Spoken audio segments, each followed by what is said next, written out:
और अगर वो ऐसो नहीं संभाल सकती है तो मैं सीधे सीधे कहता हूं उन लोगों को अपना इस्तीफा दे देना चाहिए। पढ़ी लिखी जगह है ना हॉस्पिटल, अगर वहीं डॉक्टर सुरक्षित नहीं है तो आम जनता का वहां क्या होगा। अगर बांग्लादेश से अभी शिक्षा नहीं ले रहे हैं तो हमको पछताना पड़ेगा। कम से कम 50-55 धर्माचार्यों को सदन में आने दीजिए। कनाडा में एक बच्ची ने मुझसे कहा कि आप यहाँ प्रवचन कर रहे हो, आपके देश में क्या हो रहा है। देखिए, सुप्रीम कोर्ट भी ये कह रहा है कि जो डॉक्टरों के साथ हो रहा है वो ठीक नहीं हो रहा है। सबको अपनी बात रखने का अधिकार है और किसी भी प्रदेश में अगर स्त्रियां सुरक्षित नहीं है, बच्चियां सुरक्षित नहीं है, तो वो किसको कहेंगे कि सरकार अच्छा काम कर रही है। मैं इसीलिए हमेशा कहता हूं कि कम से कम 50-55 धर्माचार्य सदन में होने चाहिए, जिससे उचित और अनुचित का निर्णय सही ढंग से कर सके। आप एक बात मानिए इस बात को कि अगर धर्माचार्य होंगे तो वो बता सकेंगे कि हम लोग किस आध्यात्मिक जगत की ओर, हम लोग किस भारत की बातें कर रहे हैं। अगर हम भारत की बातें कर रहे हैं तो यहां कानून हमें वैसे बनाने पड़ेंगे जिससे सिर्फ हमारी बच्चियां ही नहीं, पूरी मानव जाति सुरक्षित हो। बच्चियां, आप कह रहे ममता बनर्जी कौन है? एक स्त्री है, एक देवी है, एक स्त्री शरीर में है।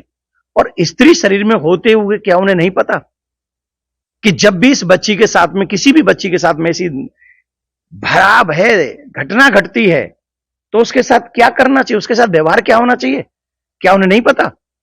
और अगर वो ऐसो नहीं संभाल सकती है तो मैं सीधे सीधे कहता हूं जिन लोगों को ये लगता है कि हम अपने प्रदेश को संभालने में और ऐसी घटनाएं घटने से रोकने में असमर्थ हैं, तो उन लोगों को अपना इस्तीफा दे देना चाहिए। और इस पे राज्यपाल को भी और राष्ट्रपति साहब को भी सोचना चाहिए कि हम अपनी बच्चियों को कैसे सुरक्षित कर सकते हैं। पढ़ी लिखी जगह है ना हॉस्पिटल, अगर वहीं डॉक्टर सुरक्षित नहीं है तो आम जनता का वहां क्या होगा। बंगाल में और सनातनियों का क्या हो रहा है? क्या बांग्लादेश से हम लोग अभी शिक्षा नहीं ले रहे हैं? अगर बांग्लादेश से अभी शिक्षा नहीं ले रहे हैं तो हमको पछताना पड़ेगा।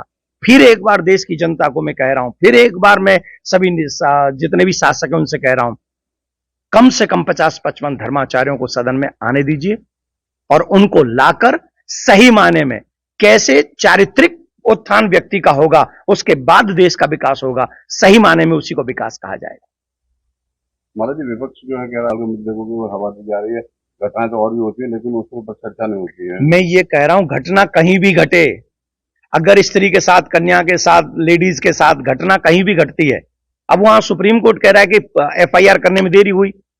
क्यों होती है एफआईआर लिखने में देरी, किस लिए होती है और क्यों कहा जा रहा था? मैंने तो अभी आके सुना है, मैं कनाडा में था, कनाडा में एक बच्ची ने मुझसे कहा कि आप यहां प्रवचन कर रहे हो, आपके देश में क्या हो रहा है?